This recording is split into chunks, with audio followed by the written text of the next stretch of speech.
नमस्कार। नक्षत्र तक में आपका स्वागत है। मैं आपका ज्योतिष मित्र आदित्य द्विवेदी। जन्म कुंडली से संबंधित परामर्श के लिए, कुंडली मिलान के लिए, किसी भी प्रकार के मुहूर्त आदि की जानकारी के लिए या जीवन में चल रही समस्याओं के समाधान के लिए, खराब ग्रह दशाओं के उपाय के लिए, रत्न और रुद्राक्ष आदि की जानकारी के लिए आप हमसे संपर्क कर सकते हैं।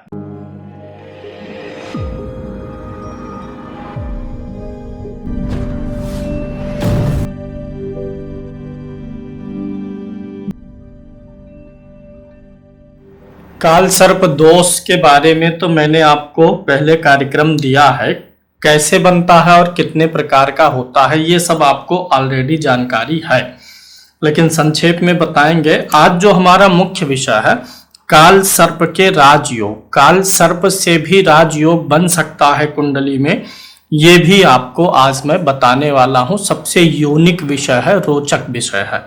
और अगर काल सर्प है कुंडली में तो उसे राजयोग के रूप में कुंडली आपका फल दे रहा है कि नहीं दे रहा है, नहीं दे रहा है तो उसके लिए क्या कुछ कर सकते हैं कि कुछ पॉजिटिव वेव्स हम उस काल सर्प योग से अपनी तरफ ला पाए कि नहीं। उदाहरण कुंडलियां भी देंगे, ढेर सारी है। सचिन तेंदुलकर, अनिल कपूर, अमजद अली खान, उर्मिला मातोंडकर, मंडेला जी की कुंडली भी लेंगे, चिरंजीवी, नेहरू जी, जुल्फिकार अली भुट्टो। इन उदाहरणों से भी मैं आपको समझाऊंगा कि कैसे काल सर्प जो है राजयोग में परिवर्तित हो गया। उदाहरण मैं लास्ट में दूंगा, पहले मैं आपको इस योग के लिए कुछ सिद्धांत समझा देता हूं। काल सर्प योग आम तौर पे एक आसान सी परिभाषा जो हर किसी को समझ में आ जाए वो ये है कि अगर आपकी जन्म कुंडली में लगातार 5 घर खाली हैं तो आप उसे काल सर्प समझ के चलिए। डिग्री कली अंशात्मक रूप से भी देखते हैं, लेकिन आम तौर पे अंश से भले ही कोई ग्रह बाहर हो, लेकिन अगर भाव राशि एक है तो काल सर्प का प्रभाव आता है। काल सर्प जानने के लिए सबसे सरल तरीका 1, 2, 3, 4, 5, अगर लगातार कुंडली में 5 घर खाली हैं तो आप काल सर्प आपकी कुंडली में बना हुआ है। ये पहला चीज आपको जानना है। अब काल सर्प दोष का प्रभाव क्या होता है? व्यक्ति के प्रत्येक कार्य में रुकावटें आने लगती हैं। व्यक्ति का जो स्टैंडर्ड है, उसकी जो क्षमता है, जो योग्यता है, उस योग्यता के अनुरूप उसे पहचान नहीं मिल पाती है। काल सर्प कुंडली में संतान के लिए भी बाधा डाल देता है अगर संतान भाव पीड़ित हो। काल सर्प जब व्यक्ति के जीवन में झूठे आक्षेप और आरोप भी लगवाने का काम कर सकता है। काल सर्प के कारण से व्यक्ति का पारिवारिक जीवन अशांत हो सकता है। काल सर्प कुल मिलाकर के पीड़ित व्यक्ति को करता है। लेकिन काल सर्प के अच्छे प्रभाव कब मिलेंगे, इसी पे आज हम चर्चा करने वाले हैं। तो प्रभाव मैंने बता दिया। कारण क्या होता है? काल सर्प का कारण होता है पितरों का नाराज होना या किसी जीव जंतु के प्रति पिछले जन्म में हिंसा हमने की हुई है तो उसी का यह अभिशाप होता है। निवारण क्या होता है ये मैं लास्ट में बताऊंगा। पहले काल सर्प के बनने वाले राजयोग का विश्लेषण करते हैं। अब सबसे पहले आप यह समझिए, काल सर्प में 2 ग्रह मुख्य रूप से भाग लेंगे। कौन कौन से वे 2 ग्रह हैं? एक तो राहु भाग लेगा। काल सर्प का मुख्य ग्रह कौन सा है? राहु है और केतु है। आपकी कुंडली में राहु केतु जहां बैठे हैं उसके एक तरफ ही सभी ग्रह हैं तो काल सर्प हो गया। अब राहु केतु जहां बैठे होंगे वो किसी न किसी की राशि में बैठे होंगे, तो यहाँ पे राहु केतु की भूमिका के साथ साथ जिस राशि में राहु केतु बैठे हुए हैं उस राशि के स्वामी की भी भूमिका मान के आपको चलना चाहिए। राहु केतु का राशिपति बहुत बड़ी भूमिका निभाएगा। ज्योतिष शास्त्र का यह सिद्धांत है और आप सभी लोग जानते हैं। राहु केतु सबसे ज्यादा प्रभावित किससे होते हैं? अपने राशि से, अपने इनका जो राशि स्वामी है, राशिस है, उससे सबसे ज्यादा प्रभावित होते हैं। राहु केतु छाया ग्रह है, उनका कोई अपना निजी अस्तित्व तो नहीं है, इसलिए जिस राशि में बैठे हैं उसके स्वामी के अनुसार ये सबसे ज्यादा व्यवहार करते हैं। तो यहाँ पे राशि स्वामी का कॉन्सेप्ट बहुत महत्वपूर्ण है। अब राहु केतु के राजयोग पे चलते हैं। सूत्र यहाँ पर है, राहु केतु राजयोग देंगे अगर राहु केतु के राशि स्वामी ग्रह यानी जिसकी राशि में बैठे हैं वह ग्रह इतने सारे योग बनाए। पहले मैं इसको डिस्क्राइब करूंगा, फिर उदाहरण कुंडली लूंगा। राहु केतु जिस राशि में बैठे हैं उस राशि का स्वामी अगर परस्पर संबंध में हो, यहां पर राहु जो है चंद्रमा की राशि में है, केतु जो है शनि की राशि में है। डॉक्टर राजेंद्र प्रसाद की कुंडली है यहाँ पे। पहला सूत्र अगर यहाँ पर इसी सूत्र को मैं समझाऊं तो राहु जो है और केतु जो है उन दोनों जिस राशि में है उस राशि के स्वामी में परस्पर संबंध हो जाए। यहाँ पर राहु जिस राशि में है स्वामी इसका चंद्रमा है, और जहाँ केतु है उसका स्वामी कौन है? शनि है। यानी शनि और चंद्रमा का संबंध कुंडली में मिल जाए। संबंध कैसे मिलता है? जब दोनों ग्रह युति करें तो यह पहले प्रकार का संबंध होता है। दोनों ग्रह स्थान परिवर्तन करें यानी एक दूसरे की राशि में हो, यह दूसरे प्रकार का परिवर्तन होता है। दोनों ग्रह एक दूसरे को देखते हों, एक दूसरे पर दृष्टि डालें, यह भी संबंध में आ जाता है। तो कई प्रकार के संबंध है जो अभी आगे आपको समझ में विस्तार से आ जाएगा। दूसरा योग कब बनेगा? राहु केतु से केंद्र त्रिकोण में। कौन? राहु केतु जिस राशि में बैठे हैं उस राशि का स्वामी जो है राहु और केतु से केंद्र या त्रिकोण में हो, केंद्र या त्रिकोण में बैठा हो या एक साथ ही हो दोनों। यहां पर राहु की राशि का स्वामी कौन है? चंद्रमा। केतु के राशि का स्वामी शनि है। यानी ये चंद्रमा और शनि अगर राहु केतु से त्रिकोण अगर हम लेंगे तो क्या होगा? त्रिकोण अगर हम लेंगे तो आपका पंचम और नवम होगा। केंद्र लेंगे तो क्या होगा? 4, 7 और 10।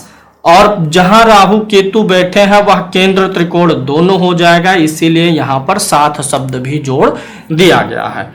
तीसरा सूत्र क्या है? राहु केतु जिस राशि में है उस राशि का स्वामी अगर राहु को केतु को देखे, जैसे यहां राहु जिस राशि में है उसका स्वामी कौन है? चंद्रमा। अब चंद्रमा इस राहु को देखे, केतु किस राशि में है? शनि के, शनि इसको देखे।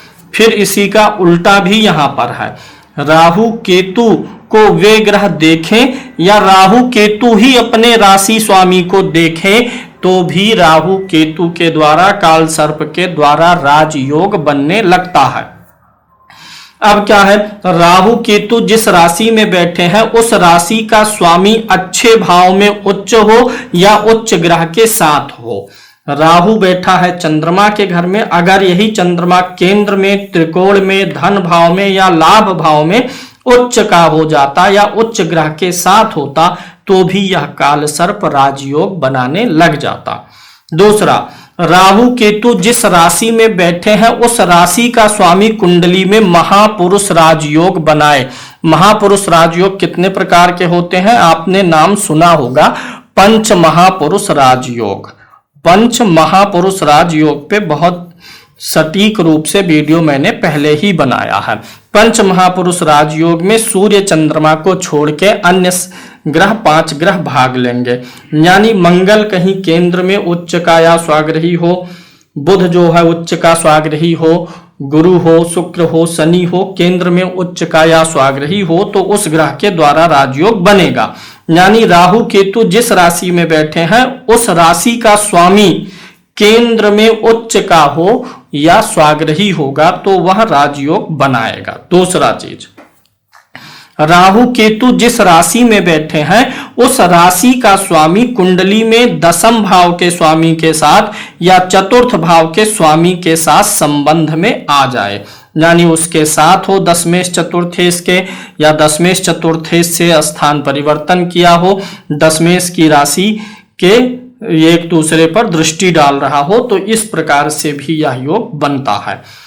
किसी प्रकार उत्तम राजयोग में हो, कौन? राहु जिस राशि में बैठा है, केतु जिस राशि में बैठा है, वे ग्रह कुंडली में किसी प्रकार से उत्तम राजयोग में हो। यहाँ पे मूल चीज क्या है, बहुत ध्यान दीजिएगा। मुख्य चीज यह है कि राहु केतु जिस राशि में बैठते हैं उस राशि के स्वामी को हमें कुंडली में राजयोग में देखना है। अब यहाँ पर मैंने 7 पॉइंट्स लिखे हैं। इन 7 पॉइंट्स में से सिर्फ एक पॉइंट मिलेगा तो सिर्फ वह काल सर्प जो है बहुत प्रबल राजयोग नहीं बना पाएगा। अधिक से अधिक पॉइंट मिले तो उतना ही प्रबल होता चला जाएगा। 2 मिले, 3 मिले, 4 मिले, सिर्फ एक प्रकार से मिल जाने से राजयोग की उम्मीद नहीं करना है। जितने इसमें से अधिक मिलेंगे, राजयोग का प्रभाव उतना ही तगड़ा होता चला जाएगा। अब चलिए कुंडली का विश्लेषण करते हैं। सबसे पहले राजेंद्र प्रसाद की कुंडली का, जिनकी कुंडली में काल सर्प दोष बना हुआ है। डॉक्टर राजेंद्र प्रसाद की कुंडली में देखिए, जो चौथे भाव का स्वामी गुरु है वह मित्र मंगल के साथ में बैठा हुआ है और मित्र के घर में ही है। तो जो चतुर्थेश है उस पे राहु की दृष्टि है और जो चतुर्थ भाव का स्वामी गुरु है वह राहु को देख रहा है। तो यहाँ पे दशमेश चतुर्थेश से राहु का तो संबंध बन रहा है, दशमेश से नहीं है लेकिन चतुर्थेश से बन रहा है। दूसरी चीज, केतु महाराज जिस राशि में बैठे हैं शनि के, वह शनि इस केतु को दृष्ट कर रहा है। साथ ही साथ कुंडली में एक अच्छा योग बुध और शुक्र की युति, भीतर काल सर्प के भीतर भी एक राजयोग बना है, लक्ष्मी नारायण योग भी बना है, शुक्र का नीच भंग भी है और बुध के द्वारा यहाँ पे भद्र नाम का योग भी बना है। अब यह जो योग बना यह अपना पूरा प्रभाव दे रहा है, क्योंकि यहाँ पर काल सर्प दोष बनाने वाले जो ग्रह हैं उसका इन नियमों से खंडन भी हो जा रहा है। यहाँ पर केतु को शनि देख लिया, क्योंकि केतु शनि के ही घर में बैठा हुआ है। और दूसरा जो है यहाँ पर जो चतुर्थ भाव का स्वामी है वह राहु को भी देख रहा और राहु चतुर्थ भाव के स्वामी को भी देख रहा है। तो यह योग बन गया। दूसरी चीज यह देखिएगा, जो शनि केतु को देख रहा है वही शनि दशम भाव के स्वामी बुध को भी देख रहा है। शनि की तीसरी दृष्टि यहाँ पर पड़ी हुई है, इसलिए इनकी कुंडली में काल सर्प दोष के साथ साथ काल सर्प का राजयोग भी बन गया है। तो चीजें स्ट्रगल से, संघर्ष से मिली हैं, लेकिन काल सर्प का राजयोग भी इस कुंडली में लागू हो गया है। काल सर्प का राजयोग इनको फल प्रदान किया है। अब दूसरी कुंडली में देखिए, अनिल कपूर की कुंडली में केतु बैठा हुआ है गुरु के घर में और गुरु इस केतु को देख रहा है। यह एक योग लागू हो गया। दूसरा योग क्या कहता है, जो गुरु केतु को देख रहा है वही केतु गुरु को भी वापस नौवीं दृष्टि से देख रहा है। राहु बैठा है बुध के घर में, केतु बैठा है गुरु के घर में। बुध और गुरु का योग यहाँ पर अष्टम भाव में बन गया है, दोनों एक साथ ही बैठे हुए हैं। राहु जो बैठा हुआ है छठे भाव में, वह चतुर्थ भाव के स्वामी चंद्रमा से भी योग कर रहा है। तो चतुर्थ भाव और दशम भाव मैंने यहाँ पर अलग से मेंशन किया हुआ है, ये भी देख लीजिए। तो ये योग यहाँ पर कई प्रकार से लागू होता हुआ आ रहा है। केतु की दृष्टि भी चतुर्थेश पर है और राहु तो साथ में ही है, चौथे भाव के स्वामी के साथ ही यहाँ पर बैठा हुआ है। दूसरा क्या है कि यहाँ पर जो शनि महाराज हैं दशम भाव के जो स्वामी हैं वो राहु से कहाँ बैठे हुए हैं, केंद्र स्थान में बैठे हैं और केतु से भी केंद्र स्थान में बैठे हुए हैं। यहाँ पर अंदर भीतर एक मालव्य योग भी बन रहा है। अगर भीतर कोई अन्य राजयोग भी बन रहे हों और इस प्रकार से किसी प्रकार से भंग हो रहा होगा, काल सर्प राजयोग में परिवर्तित हो रहा होगा, तो भीतर जो भी महापुरुष योग बनेगा, राजयोग बनेगा, उसका फल भी आपको अधिक प्राप्त हो जाता है। तो यहाँ पर भी अनिल कपूर की कुंडली में भी काल सर्प दोष राजयोग में परिवर्तित होता हुआ आ रहा है। मुख्य रूप से राहु केतु जिस राशि में बैठे उन राशियों के स्वामी और चतुर्थ भाव दसम भाव का राहु केतु से संबंध निकालना मुख्य विषय यहाँ पर बनता है। अब सचिन तेंदुलकर की कुंडली में देखिए, राहु धनु राशि में है, केतु मिथुन राशि में है। राहु की जो राशि का स्वामी गुरु है वह चतुर्थ भाव में बैठा हुआ है और मंगल के साथ में नीच भंग राजयोग का निर्माण कर रहा है। राहु के साथ में जो ग्रह चंद्रमा बैठा हुआ है वह दसम भाव का स्वामी है। चंद्रमा और राहु की युति भी यहाँ पर बनी हुई है। इसी कुंडली में मंगल का रोचक योग भी बना है भीतर और बुध का भी नीच भंग हुआ है। इसलिए इस कुंडली में राहु केतु के द्वारा निर्मित काल सर्प दोष राजयोग में परिवर्तित हो चुका है। दशमेश चंद्रमा राहु से युति कर रहा है और जो गुरु है वह चतुर्थ भाव में आकर के राहु के राशि का स्वामी बैठ गया है। तो इस प्रकार से यहाँ पर राजयोग बना हुआ है। केतु जिस राशि में बैठा हुआ है उसका स्वामी बुध है और वह बुध भी नीच भंग राजयोग में शामिल हो गया है। राहु केतु के राशि का स्वामी किसी प्रकार से उत्तम राजयोग में हो तो बुध जिस राशि में बैठा है उस राशि का स्वामी गुरु होता है और वह कहाँ बैठा हुआ है, केंद्र में बैठा हुआ है। और इस बुध के ऊपर जो है किसी अन्य प्रकार के ग्रहों की दृष्टि भी नहीं पड़ रही है। तो इस प्रकार से सचिन तेंदुलकर की कुंडली में काल सर्प दोष राजयोग में परिवर्तित हो चुका है। अगले उदाहरण में अभिनेता चिरंजीवी की कुंडली पर विचार करेंगे। तुला लगन की कुंडली है, लगन में ही शनि महाराज उच्च के होकर के बैठे हुए हैं जो कि सस नाम का महापुरुष योग बना रहे हैं। अब यह योग अधिक काम करेगा। गुरु का भी यहाँ पर हंस नाम का महापुरुष योग बना हुआ है, लेकिन अगर काल सर्प योग राजयोग बनाया होगा तो यह दोनों योग और अधिक काम करेंगे। यहाँ पर राहु के राशि का स्वामी मंगल है और केतु के राशि का स्वामी शुक्र है और मंगल शुक्र की युति एकादश भाव में बनी हुई है। राहु मंगल की राशि में बैठा हुआ है और इस राहु के ऊपर मंगल की चतुर्थ दृष्टि भी जा रही है। तो इस प्रकार से राहु अधिष्ठित राशि का स्वामी और केतु के राशि स्वामी जो हैं दोनों एक साथ होकर के यहाँ पर बैठे हुए हैं एकादश भाव में।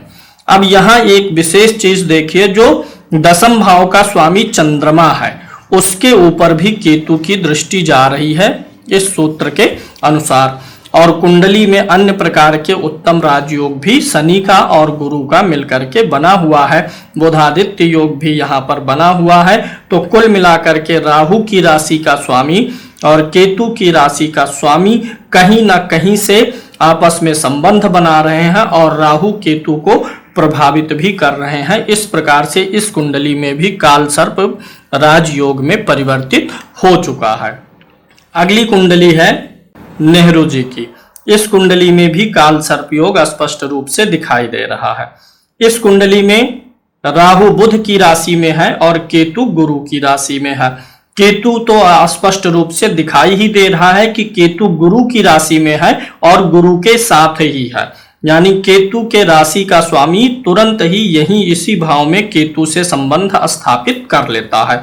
दूसरा राहु बुध की राशि में बैठा है और वह बुध कुंडली के चतुर्थ भाव में बैठा हुआ है और इस बुध के ऊपर भी राहु की दृष्टि आ रही है। तो यहाँ से राहु का भी संबंध जो है राशिपति का संबंध ऊपर के इन 7 सूत्रों से मिल रहा है और गुरु का भी योग केतु से मिल जा रहा है। तो इस प्रकार से इस कुंडली में भी काल सर्प दोष के बजाय काल सर्प योग बन गया है, राजयोग बन गया है। वैसे भी यहाँ पर लक्ष्मी नारायण योग बना है, शुक्र का मालव्य योग भी यहाँ पर स्पष्ट रूप से दिखाई दे रहा है। तो इस कारण से भी यह योग और भी प्रबल हो गया। जब काल सर्प दोष भंग हो गया तो यह भीतर बनने वाले राजयोग भी अपना पूरा प्रभाव देने लग गए हैं। इस कुंडली में जो दसम भाव का स्वामी है वो मंगल है और लेकिन मंगल जो है यह राहु से केंद्र में बैठा हुआ है और केतु से भी केंद्र में आकर के बैठा हुआ है। तो इस कुंडली में भी कई प्रकार से राहु केतु के बने हुए काल सर्प को दूसरे ग्रह या राहु केतु के राशिपति दोष को योग में बदल दे रहे हैं। अगली कुंडली है जुल्फिकार अली भुट्टो, जो कि पाकिस्तान के प्रसिद्ध राजनीतिक व्यक्ति थे। इनकी कुंडली में स्पष्ट रूप से काल सर्प दोष हमें दिखाई दे रहा है। राहु बैठा हुआ है बुध की राशि में और केतु बैठा हुआ है गुरु की राशि में। अब देखिएगा यहां पर राहु जिसकी राशि में बैठा है बुध के, वह बुध इस राहु को देख रहा है। केतु बैठा हुआ है गुरु की राशि में और गुरु की नामी दृष्टि केतु के ऊपर पहुंच रही है। यानी राहु केतु जिसकी राशि में है वे दोनों ग्रह अपने राशियों को देख रहे हैं। दूसरा योग यह है कि इसी कुंडली में जो दसम भाव का स्वामी है चंद्रमा, वह राहु के साथ बैठा हुआ है। दसम भाव और चतुर्थ भाव को हमने शामिल किया हुआ है। दसम भाव का स्वामी चंद्रमा राहु के साथ बैठा हुआ है। इस प्रकार से यहां भी योग बन गया। और केतु के साथ में अगर आप देखेंगे तो चतुर्थ भाव का स्वामी बैठा हुआ है। कई प्रकार से काल सर्प दोष जो है राजयोग देता हुआ नजर यहां पर भी आ रहा है। कुंडली में गुरु का भी योग बना हुआ है, दसम भाव में उच्च का है, हंस नामक राजयोग बना है, सूर्य भी उच्च का है। तो गुरु के उच्च और सूर्य के उच्च का पूरा फल मिल जाएगा, क्योंकि यहाँ पर ये दोनों काल सर्प निर्मित करने वाले ग्रह का राजयोग भी बन गया है ऊपर के सूत्रों से। एक से अधिक सूत्र लागू होने चाहिए और कुंडली के भीतर अगर अंदर योग अच्छे बने होंगे तो यह योग आपको बहुत अच्छी यश प्रसिद्धि ख्याति और सम्मान दिलाएगा। अगली कुंडली है नेल्सन मंडेला की, जो साउथ अफ्रीका के प्रेसिडेंट हुए थे। काफी लंबे आंदोलन से गुजरे हुए थे, काफी कुछ संघर्ष झेलना पड़ा था और ऊंचे पद तक ये पहुंचे थे।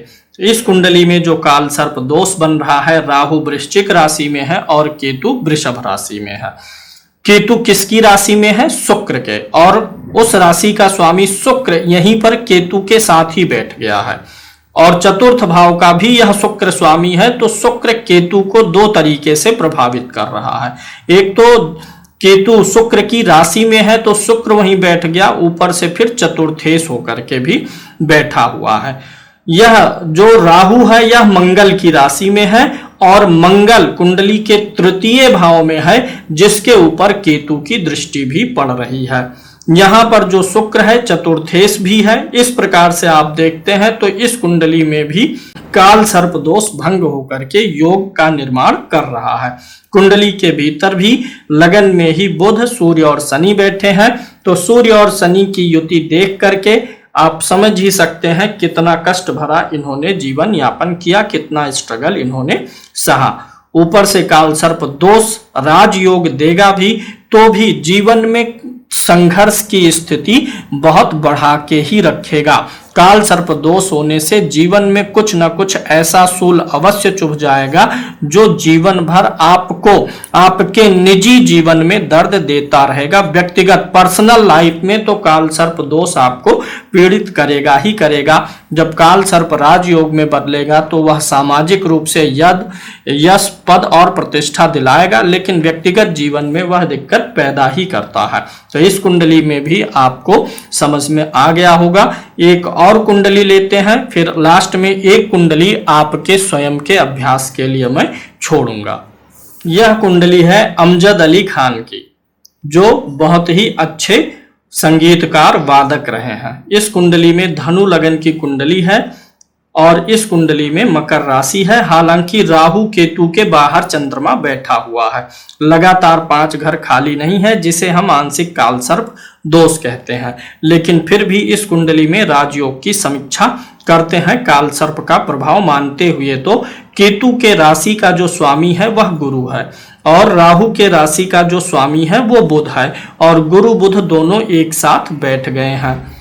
राहु के राशि का जो स्वामी है उसका संबंध केतु के राशि के स्वामी के साथ बना, और यही जो गुरु और बुध है राहु केतु के राशिस हैं वे दशमेश भी हैं। इस कुंडली में गुरु दशमेश भी है।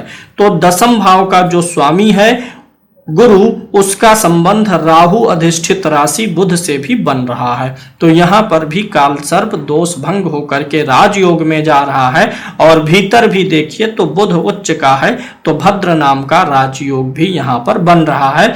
गुरु और बुध जो है ये चारों केंद्रों के स्वामी होकर के यहाँ पर बैठे हैं। जो चारों केंद्र का स्वामी बनता है गुरु बुध, वह भाग्य सूर्य के साथ बैठ करके ही प्रबल राजयोग भी बना रहा है। अब अगली कुंडली है जिसे मैं आपके लिए उदाहरण स्वरूप छोड़ रहा हूं, जिसे आपको कमेंट करके बताना है कि किस प्रकार से इस कुंडली में दोष भंग हुआ है। यह भारत की एक मशहूर अभिनेत्री हैं उर्मिला मातोंडकर। इनकी कुंडली मेष लगन की है और मिथुन राशि की है और काल सर्प योग स्पष्ट रूप से दिखाई दे रहा है। इस कुंडली में किस प्रकार से यह दोष भंग हुआ है यह आपको कमेंट बॉक्स में कमेंट करके बताना है। उम्मीद है काल सर्प का यह जो है विश्लेषण समझ में आया होगा। अब काल सर्प के निवारण की बात करते हैं। अगर किसी भी कुंडली में काल सर्प दोष है तो यह किस कारण से है? राहु के कारण से है और केतु के कारण से है। जब राहु और केतु के बीच में सारे ग्रह आ गए तो हम उसी को क्या मान लेते हैं? काल मान लेते हैं। और राहु केतु का मिलन क्या हो जाता है? सर्प हो जाता है। तो काल सर्प योग में एक तो राहु की भूमिका है, एक केतु की भूमिका है, तीसरा जब इन दोनों ग्रह के बीच में सभी ग्रह आए तो सर्प की भूमिका हो गई, जिसके काल को ही सर्प और सर्प को ही काल माना जा सकता है। तो इसके निवारण के लिए राहु के वस्तु का दान आपको करना चाहिए। 11 शनिवार में अपने वजन के बराबर राहु के वस्तु का दान करें और 11 शनिवार में केतु के वस्तु का दान अपने वजन के बराबर करें। हर बार आपको अपने वजन के बराबर ही दान नहीं करना है। जैसे अगर आपका वजन 66 किलो है, 66 केजी है, तो हर शनिवार 6 केजी आपको करना चाहिए, संकल्प पूर्वक करना चाहिए। और इसी के साथ साथ राहु के मंत्रों का जप करवाना चाहिए। राहु के मंत्र का जप 80,000, केतु के मंत्र का जप 70,000। और ये जो सर्प बन गया तो इसका मतलब है सर्प गायत्री, जिसको आप नाग गायत्री भी बोलते हैं, उसका भी जप आपको 5100 मंत्र कराना चाहिए। और सर्प सूक्ति या नाग सूक्ति का पाठ करवा के हवन करवाना चाहिए। इस विधि से अगर काल सर्प दोष की शांति होगी तो ही पूर्ण रूप से राहत मिलेगा। राहु केतु के लिए जो आप राहु केतु की वस्तु का दान कर सकते हैं वह आप काला उड़द कर सकते हैं। कहीं कहीं पर काले उड़द को माख भी बोला जाता है, या फिर काला तिल कर सकते हैं। वस्त्र दान करें तो अधिक मात्रा में करना पड़ेगा। इतना वस्त्र करें कि जिसको दें उसके पहनने में इस्तेमाल हो जाए। इस प्रकार से काले रंग की वस्तुओं का या लोहे के सामान का भी दान किया जा सकता है। शेष जप और हवन करा लेने से इस विधि से भी काल सर्प से आपको छुटकारा मिल सकता है।